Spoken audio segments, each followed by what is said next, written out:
Oke, Assalamualaikum warahmatullahi wabarakatuh. Jadi pada kali ini kami dari kelompok 5 akan mempresentasikan tentang irregularity. Dan ini adalah anggota dari kelompok kami. Lalu langsung aja kita membahas si irregularity-nya. Jadi yang pertama ada definisinya. Irregularity bisa merujuk pada ketidakberaturan atau ketidaknormalan dalam kegiatan operasional atau keuangan suatu perusahaan. Ini bisa mencakup hal-hal seperti kegiatan keuangan yang tidak sesuai dengan kebijaksanaan perusahaan, penyimpangan dari prosedur yang ditetapkan, atau adanya transaksi yang tidak biasa atau tidak terduga. Dalam contoh ini, merujuk pada ketidakberaturan yang disebabkan oleh isu atau kegiatan eksternal yang mempengaruhi penjualan di PT Indofood.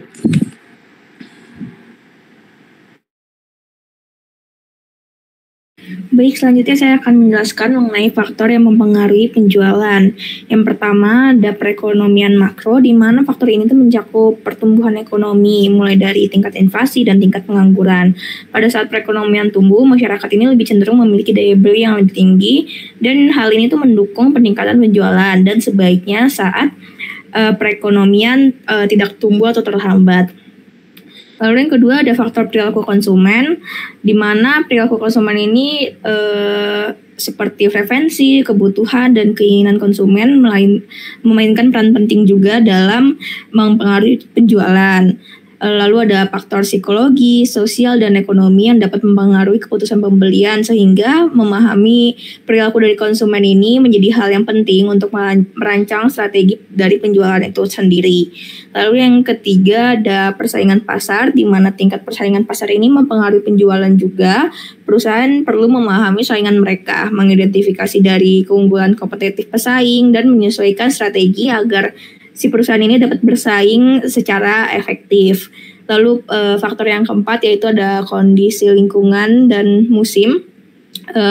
Faktor lingkungan ini juga berpengaruh terhadap penjualan, seperti tren ramah lingkungan itu juga mempengaruhi preferensi konsumen dalam memilih suatu produk, di mana hal itu harus diperhatikan oleh perusahaan itu sendiri. Lalu yang terakhir ada faktor kesediaan stok dan rantai pasokan, di mana ketersediaan stok yang tepat waktu dan efisiensi rantai pasokan itu sangat penting, karena misalnya ada keterlambatan atau kekurangan stok dapat menyebabkan kehilangan dari pelanggan yang menyebabkan pengaruh penjualan jadi lebih buruk. Next.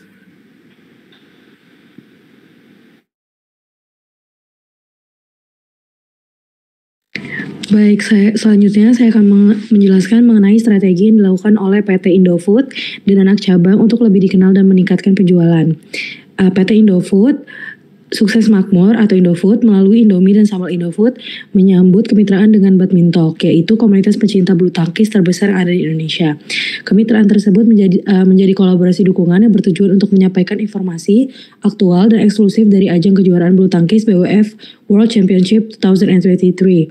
Sedangkan GM Marketing sebagai perwakilan dari Sambal Indofood, Julia Atman, menyampaikan bahwa pihaknya sangat senang untuk turut berkontribusi dalam kegiatan ini.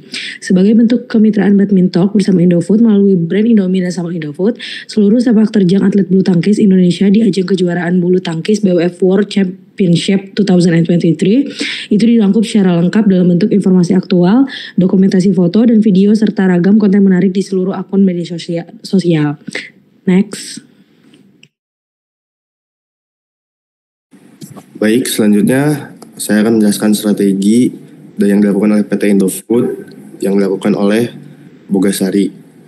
Jadi Festival Bogasari sukses menarik ribuan pengunjung di 3 kota di Indonesia, yaitu Kuningan, Yogyakarta, dan Semarang. Pasca pandemi tahun 2023, menjadi semangat baru untuk Bogasari menggelar acara serupa dengan semangat dan antusiasme pengunjung. Tercatat di kota Yogyakarta yang menjadi kota terbanyak pengunjungnya dengan sejumlah 6.221 pengunjung, disusul dengan Semarang dengan 4.360 pengunjung, dan di Kuningan dengan 3.313 pengunjung.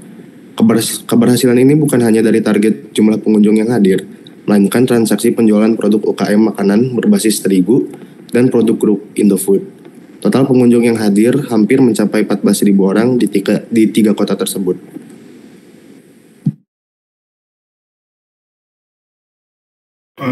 slide yang tadi, Rel.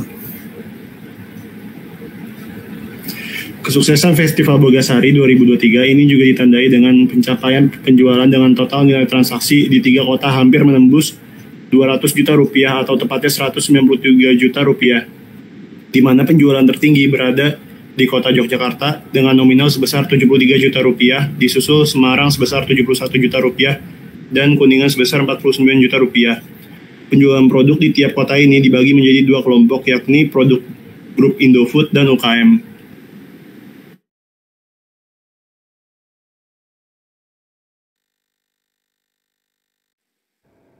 Baik, di sini saya akan menjelaskan mengenai isu atau kasus yang dialami oleh PT Indofood yang dapat mengakibatkan penurunan penjualan. Nah, ini dapat dikatakan bahwa isu atau kasus yang dialami oleh PT Indofood ini sebagai sebuah variance atau irregularity yang menyebabkan penurunan penjualan pada PT Indofood itu sendiri. Nah, di sini kami mengutip berita dari CNBC Indonesia yang berjudul Heboh Indomie Kena Kasus. Ini penjelasan pemerintah Indofood dan Indofood. Nah, dalam berita tersebut dijelaskan bahwa produk mie instan asal Indonesia ini, yaitu Indomie, yang dengan produk Indomie rasa ayam spesial ini telah menjadi sorotan di negara Taipei. Nah, itu dikarenakan karena penarikan peredaran produk dari otoritas negara Taiwan dan Malaysia. Nah, penarikan ini dikarenakan adanya hasil pengujian oleh Departemen Kesehatan Taipei dan didapati ada temuan etilen oksida yang terdeteksi pada paket bumbu Indomie dengan rasa ayam spesial. Nah, temuan tersebut sebesar 0,187 mg per kilo. Nah, setelah penemuan tersebut, Departemen Kesehatan Taipei pun meminta seluruh toko di ibu kotanya untuk menarik produk Indomie rasa ayam spesial dan mie kari putih Ahlai dari penjualannya. Baik, selanjutnya saya akan menjelaskan mengenai rugi selisih kurs yang membengkak dari laba bersih Indofood yang menyusut selama 17% di tahun 2022. Jadi koreksi laba bersih yang dialami oleh Indofood mengalami pertumbuhan sebesar 11,56% sepanjang tahun 2022. Indofood mengantongi penjualan bersih sebesar 110,83 triliun yang lebih tinggi dari 99,34 triliun pada tahun sebelumnya. Kenaikan penjualan tersebut terlihat pada segmen produk konsumen bermerek yang tumbuh 14,56% menjadi 65,25 triliun dari 56,96 triliun pada tahun 2021. Bisnis Bogasari juga tumbuh 23,16% menjadi 31,87% pada tahun 2022 dibandingkan dengan 25,88 triliun pada 2021. Sementara itu penjualan pada segmen agribisnisnya turun 9,75% secara tahunan menjadi 17,77 triliun dari 19,69 triliun. Turunnya laba bersih Indofood itu tidak lepas dari membengkaknya sejumlah pos beban. Kenaikan tertinggi terlihat pada beban keuangan yang melesat 177,27% secara tahunan dari 2,88 triliun pada tahun 2021 menjadi 7,99 triliun sepanjang tahun 2022. Manajemen Indofood dalam laporan keuangannya menyebutkan bahwa terdapat kenaikan pada rugi neto alias atas selisih nilai tukar mata uang asing dari aktivitas pendanaan yang berkontribusi pada kenaikan beban keuangan. Rugi bersih dari selisih kurs ini membengkak 11,341% dari hanya 41,88 miliar pada tahun 2021 menjadi 4,79 triliun sepanjang tahun 2022. Namun demikian, Indofood dapat mengakhiri tahun 2022 dengan pencapaian yang positif yang didukung oleh ketangguhan model bisnisnya. Next. Sekian presentasi dari kami. Mohon maaf apabila ada kesalahan. Terima kasih. Oke semuanya, jadi kali ini kami dari kelompok 5 akan memaparkan tentang final project yang sudah kami kerjakan sebelumnya. Jadi di sini yang pertama kami akan membahas tentang perubahan margin secara keseluruhan yang akan dipaparkan oleh teman saya. Silakan. Baik, pertama saya akan menjelaskan tentang perubahan margin pada PT Indofood, di mana pada tahun 2019 bisa terlihat PT Indofood ini memiliki kenaikan dan penurunan yang tidak terlalu signifikan, di mana margin tertinggi berada di kuartal pertama yaitu sebesar 2 jutaan dan margin terendah berada di kuartal kedua yang sebesar 1,9 jutaan, di mana hal ini terjadi karena adanya perubahan pada detail cost-nya yang akan dijelaskan nanti di poin nomor 2. Lalu terlihat juga pada tahun 2020 di PT Indofood ini memiliki margin yang stabil di kuartal 1 dan sampai 3, di mana sekitar 2 jutaan tetapi mengalami kenaikan pesat di kuartal yang keempat yaitu sebesar 4 jutaan, 4,1 jutaan, di mana hal ini salah satu penyebabnya adalah pada kuartal 4 sendiri ini pada tahun 2020 revenue PT Indofood tergolong lebih besar daripada kuartal 1 sampai ke 3. Selanjutnya pada tahun 2021 PT Indofood memiliki margin yang lebih tinggi daripada tahun 2019 dan 2020, di mana pada tahun 2021 ini revenue PT Indofood berkisaran di sekitar 3 jutaan sampai 4 jutaan, di mana pada tahun 2001 margin tertinggi ada pada kuartal pertama yaitu yang menyentuh sampai 4,4 jutaan. Selanjutnya akan dijelaskan oleh rekan saya. Baik, untuk yang terakhir dari analisis kita itu ada pada tahun 2022. Nah, di mana PT Indofood memiliki margin yang sangat jauh perbedaannya pada kuartal 1 dan 2.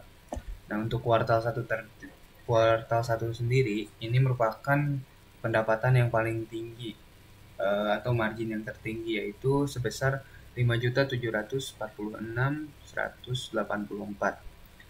Nah, kemudian untuk kuartal kedua ini justru turun gitu dibandingkan kuartal sebelumnya dan menjadi margin yang terendah pada tahun tersebut yaitu sebesar 1.657.147. Nah, ini disebabkan karena adanya perubahan revenue pada jangka waktu tersebut yang sangat berubah drastis. Sedangkan beban pokok penjualan tidak berbeda jauh atau tidak begitu ada perubahan yang signifikan. Nah, untuk secara keseluruhan, margin dari PT Indofood dari tahun ke tahun ini semakin naik walaupun tiap kuartal pada tahun yang sama itu ada perbedaan marginnya. Ada yang turun dan ada yang naik. Dan pada tahun terakhir, pada tahun 2022 juga memiliki perbedaan yang signifikan yaitu penurunan pada kuartal kedua dikarenakan revenue yang menurun pesat. Kemudian revenue PT Indofood ini mengalami kenaikan dari tahun ke tahun dalam 4 tahun terakhir yang kita analisis. Nah, berdasarkan analisis margin tersebut, ada beberapa tahun yang memang menurun dan itu mungkin disebabkan karena irregularity atau ada beberapa cost yang menyebabkan hal tersebut. Nah, beban-beban atau kos-kos ini akan dijelaskan selanjutnya pada penjelasan selanjutnya yang akan dijelaskan oleh rekan saya.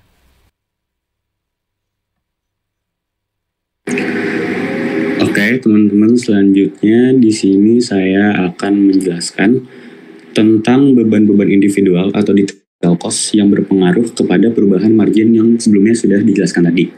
Jadi pertama saya akan membahas tentang tahun 2019 dulu di beban umum dan administrasi. Jadi di sini kita bisa lihat di tanggung jawab sosial perusahaan, sumbangan, representasi, jamuan, dan biaya direksi. Jadi pada kuartal ketiga ini mengalami penurunan yang dimana penurunannya itu mencapai angka 157.524. Nah, lalu di beban penjualan dan distribusi yang di sini tahun 2019 itu mengalami perubahan di iklan dan promosi pada kuartal keempat yang dimana angkanya itu mencapai 300.932. Nah, jadi pada tahun ini tuh biaya iklan dan promosi turun karena PT Indofood mengalami kenaikan pertumbuhan pendapatan dari produk andalannya yaitu Indomie. Bahkan sampai kebutuhan bahan baku untuk mie instannya itu naik. Jadi harga saham PT Indofood itu bahkan sampai menyentuh harga tertingginya selama 2 tahun terakhir. Lalu selanjutnya kita akan membahas pada tahun 2020 di beban penjualan dan distribusi. Jadi di sini di Telkos yang mengalami perubahan itu adalah biaya sewa pada kuartal pertama. Yang pertama dan kedua yang dimana hanya mencapai angka 7.775 pada kuartal pertama dan 8.532 pada kuartal kedua. Biaya sewa ini naik dikarenakan PT Indofood mengakuisisi PT Pinhill Company menggunakan hutang dari pinjaman bank yang dimana pinjaman tersebut diajukan di saat pandemi. Lalu pada tahun 2021 dan 2022-nya akan disampaikan oleh teman saya.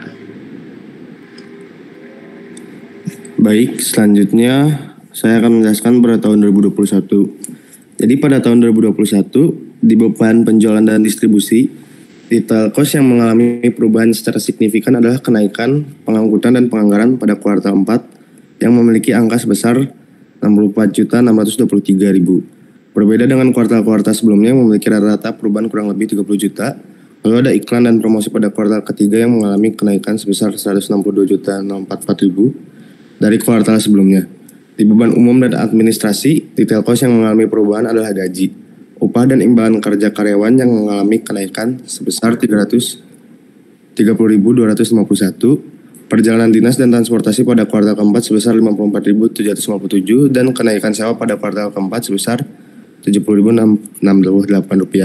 Kenaikan beban penjualan pada tahun ini disebabkan oleh efek kenaikan utang Indofood yang digunakan untuk akuisisi Pinhill. Hal inilah yang menyebabkan turunnya laba Indofood pada tahun ini.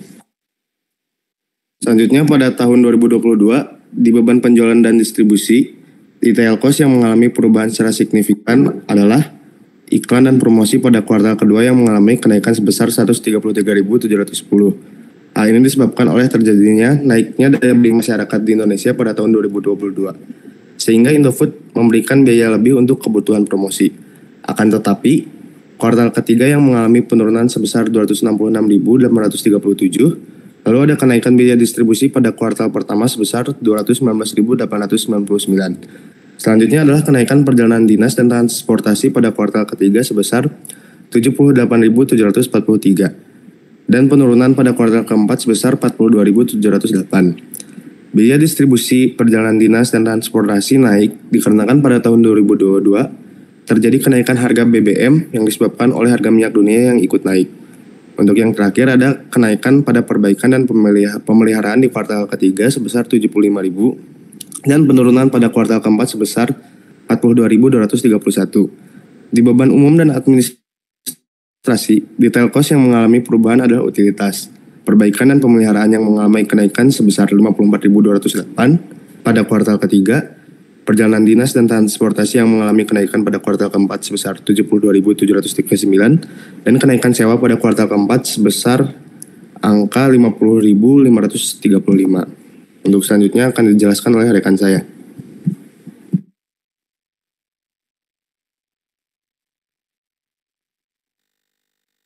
Selanjutnya ada beberapa saran untuk perubahan margin ini dari PT Indofood dari tahun 2019 sampai 2022. Terdapat fluktuasi biaya iklan dan promosi. Saran yang dapat kami berikan yaitu perusahaan PT Indofood sebaiknya mengoptimalkan strategi pemasaran untuk memastikan pengeluaran ini sesuai dengan pertumbuhan pendapatan. Lalu, kenaikan biaya sewa yang terjadi pada tahun 2021 dan 2022 terutama setelah akuisisi PT Pinhill pada 2020 menunjukkan perlunya manajemen biaya sewa yang lebih efisien. Saran dari kami, perusahaan sebaiknya mengevaluasi kebijakan sewa dan mengidentifikasi cara untuk mengelola biaya sewa dengan lebih optimal. Lalu ada kenaikan pada biaya distribusi dan transportasi pada tahun 2022, terutama yang terkait dengan kenaikan harga BBM, menunjukkan resiko terhadap fluktuasi harga komoditas. Saran dari kami, perusahaan PT Indofood harusnya dapat mempertimbangkan kontrak jangka panjang untuk mengurangi dampak fluktuasi harga BBM pada biaya operasional. Selanjutnya akan dijelaskan oleh rekan saya. Baik, selain itu kenaikan utang pada tahun 2021 yang digunakan untuk akuisisi Penhill berkontribusi pada penurunan laba pada tahun tersebut. Menurut kelompok kami, sebaiknya perusahaan memiliki strategi yang lebih cermat terkait manajemen utang dan alokasi dana untuk meminimalkan dampaknya terhadap kinerja keuangan. Kenaikan signifikan yang terjadi dalam gaji, upah, imbalan karyawan, dan perjalanan dinas perlu diimbangi dengan manajemen efisien. Perusahaan PT Indofood sebaiknya juga dapat meninjau kembali kebijakan gaji dan perjalanan dinas untuk memastikan bahwa peningkatan ini sejalan dengan pencapaian tujuan perusahaan.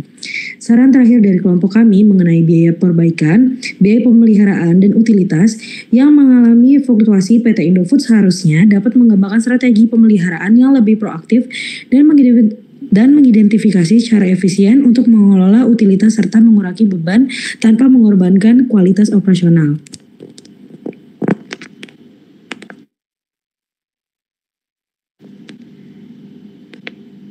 Baik, sekian presentasi dari kelompok kami. Jika ada salah, mohon dimaafkan. Wassalamualaikum warahmatullahi wabarakatuh.